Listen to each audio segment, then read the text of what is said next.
Aduh, aduh, aduh, aduh, aduh. Aduh, aduh, aduh, aduh. Baik teman-teman, jumpa kembali bersama kami di BSB Bacotan Sepak Bola.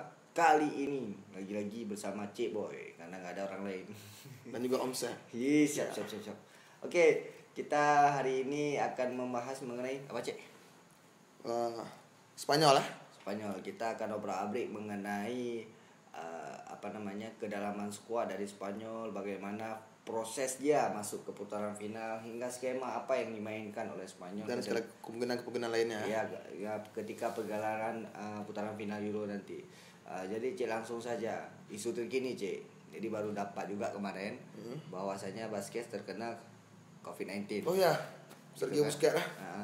Terkena COVID-19 corona, jadi ujung-ujungnya all player official harus di Selesai ya. enggak, maksudnya karena semuanya negatif. Cuma Busquets aja yang jadi, positif. Sampai kemarin tersiar kabar bahwasanya terancam batal mengikuti Euro kan. Kalau misalnya seandainya semua positif kan batal semua pasti ya, gitu. Parah Ini pun kan. Busquets belum ada hasil mengenai kedepannya masih bisa bermain di Euro atau tidak karena COVID-19. Tapi manajemen Spanyol sudah mempersiapkan 5 pemain. Jadi jaga-jaga ya, untuk jaga-jaga ya. Itu jaga-jagalah bagi skuad Spanyol. Tapi belum didaftarkan gitu, belum didaftarkan untuk dibawa oleh timnas Spanyol di Euro nanti gitu, Cek. Itu sekelas info lah gitu. Oke, Cek, mari kita coba kupas tuntas mengenai Spanyol. Bagaimana kiprahnya di Euro nanti, previewnya ini. Ya. Nah, langsung Cek, gas kan. Ya, Spanyol kan di fase kualifikasi kemarin termasuk salah satu tim yang bisa melenggang dengan mudah ya. Nah, dari 10 laga mereka meraih 8 kemenangan dan 2 hasil imbang kalau nggak salah.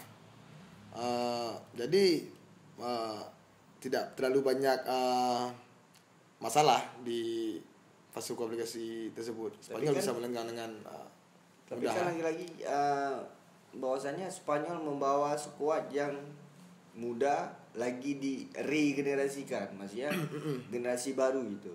Banyak wajah-wajah baru ya. Wajah-wajah baru di situ. Jadi bagaimana kiprahnya nanti pas ketika bermain di Euro nanti? Karena kita seperti kita ketahui di situ ada Polandia dan Swedia. Ya, di grup ya. Sama Slovakia satu lagi ya. Ya, Slovakia. Mungkin Slovakia bisa dibilang tidak diperhitungkan lah untuk di grup E ini. Ada Swedia dan Polandia. Yang sedikit lebih bisa memberikan kejutan kejutan dan hambatan buat Spanyol sendiri ya. Jadi gimana kira-kira persiapan dari Luis Enrique yang notabene-nya memang paham betul apa yang diperlukan oleh Spanyol untuk Euro nanti, dan wajah-wajah baru yang bisa kita katakan minim caps. Ya, masih minim pengalaman di level internasional. Ya. Pastinya Enrique sudah menyiapkan ini kan sudah jauh-jauh hari. Setelah wajah-wajah lama sudah waktunya untuk pensiun, otomatis kan harus ada penggantinya. Dan Spanyol seperti kita ketahui memang memiliki bakat-bakat spesial tiap tahunnya. Jadi dengan tim besar Spanyol pasti ada penggantinya. Cuman terkadang masih harus diberikan jam terbang. Apalagi kan di level internasional ini kan pengalaman kan sangat dibutuhkan. Ya. Kalau kita tarik dari histori ke belakang tahun 2008 dan 2012. Saat mereka juara. Ya, langsung berturut-turut ditambah dengan Piala Dunia. Ya, plus Piala Dunia. Apakah Spanyol bisa berbicara seperti seniornya yang dahulu untuk Euro 2020 ini? Kalau dibandingkan dengan era Spanyol era 2008 hingga 2012 tersebut masih jauh dari harapan, karena kan di sepanjang sejarah timnas Spanyol sendiri ya di era itu yang era terbaik mereka. Maksudnya gini sih, karena kan pada masa itu pun wajah-wajah muda seperti Iniesta kan masih muda waktu itu.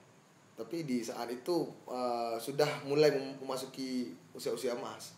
Iya, sama kita bilang sekarang lah gitu kan. Ada Thiago di sini. Ya. Oke. Maksudnya yang pos gelandang lah, sentralnya permainan.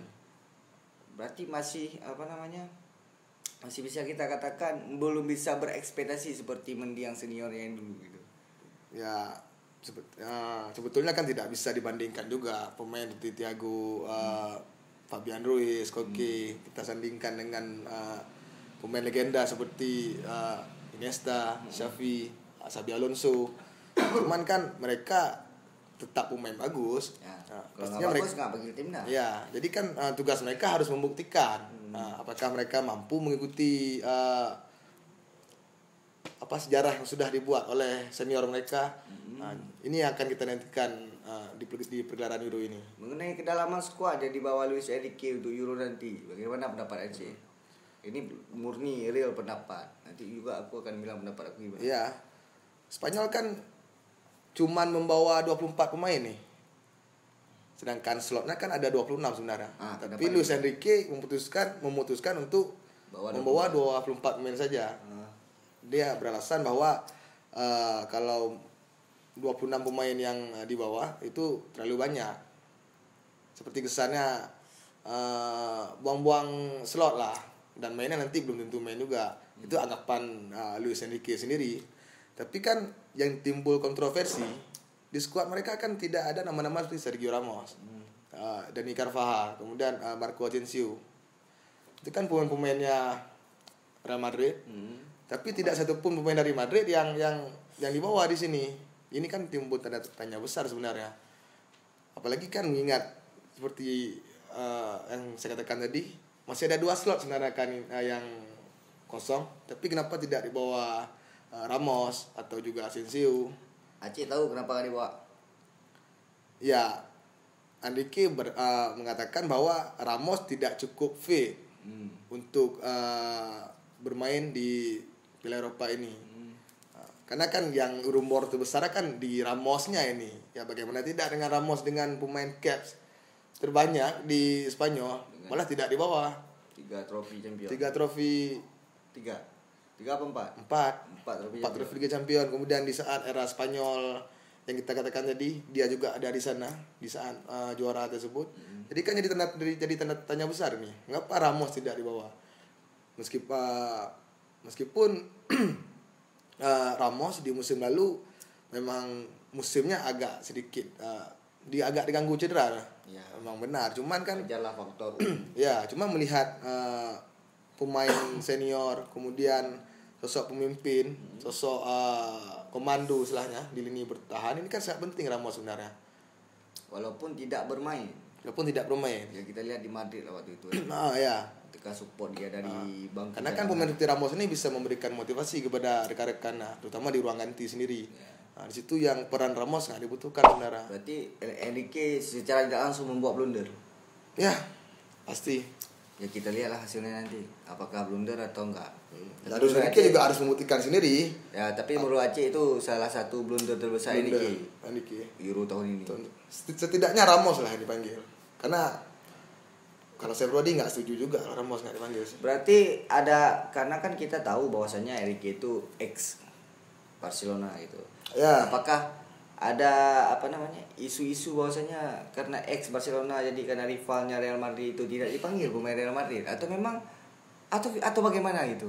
Karena banyak isu yang didengar di publik bahwasanya karena rivalitas dulu di La Liga dulu membuat Enrique mungkin enggan untuk memanggil pemain-pemain dari Real Madrid.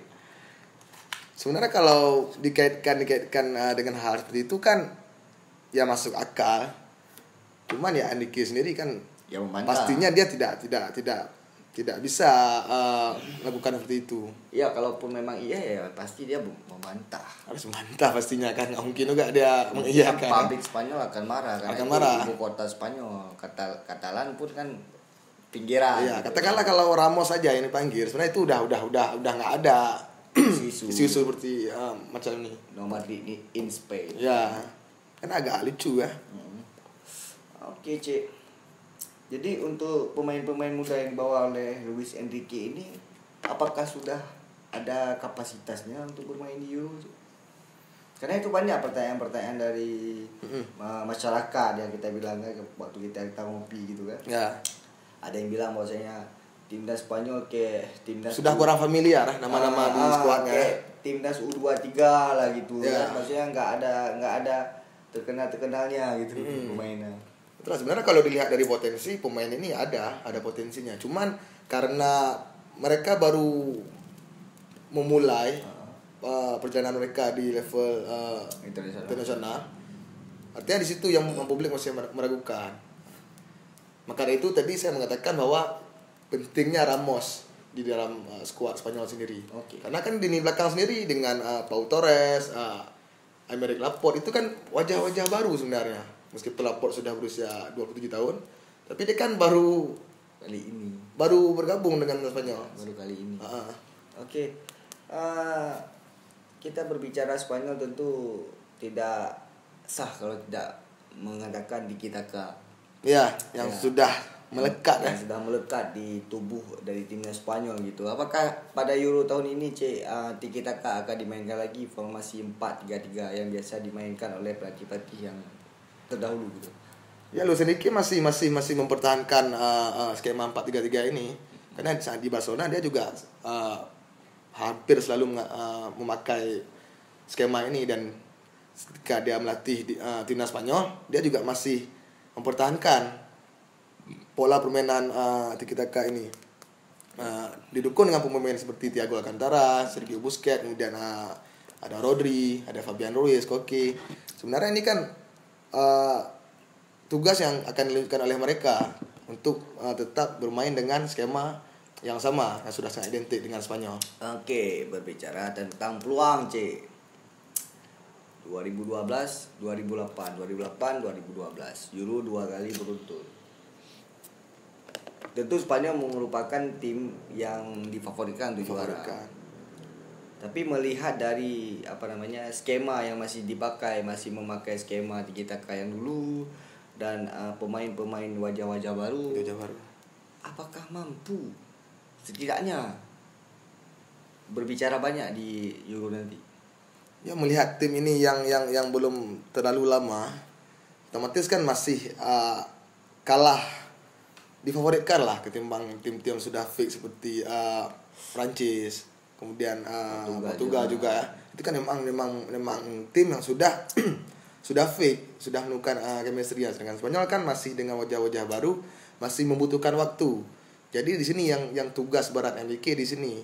Bagaimana? Berarti bisa dikatakan tugas Enrique harus all out untuk memapankan, setidaknya walaupun tidak juara bisa berbicara banyak lah Euro. Gitu ya. Walaupun difavoritkan untuk juara, tapi kalau dilihat dari statistik dan pemain-pemain yang dibawa oleh Luis Enrique agak sulit. Agak sulit. Memang media membicarakan bahwasanya Spanyol menjadi salah satu tim favorit juara. Tapi menurut analisa kami terlalu sulit gitu. Agak sulit. Kemungkinan skuad dengan yang sekarang ini masih membutuhkan waktu. Sehingga mereka sedikit lebih matang. Di situ mereka bisa tampil lebih dapat lah permainannya. Karena ini kan masih terlalu muda, seperti Ferran Torres, Dani Olmo. Ini kan pemain-pemain yang baru memainkan event pertama mereka bersama timnas. Jadi kan masih menjadi pengalaman besar bagi mereka ini. Sudah. Ya. Sejauh ini tim, untuk Spanyol. Bentar, tim di belakang layar gimana? No comment. Ngantuk-ngantuk ah. Sejauh ini berarti inilah analisa kami mengenai timnas Spanyol. Untuk pergelaran putaran final Euro nanti. Jadi sekian dulu untuk pembahasan Spanyol. Mungkin next kita akan membahas mengenai Spanyol ketika sudah bermain pada matchday pertama. Kita akan review lagi saat Euro berjalan nanti. Ini mungkin akan lebih seru lagi.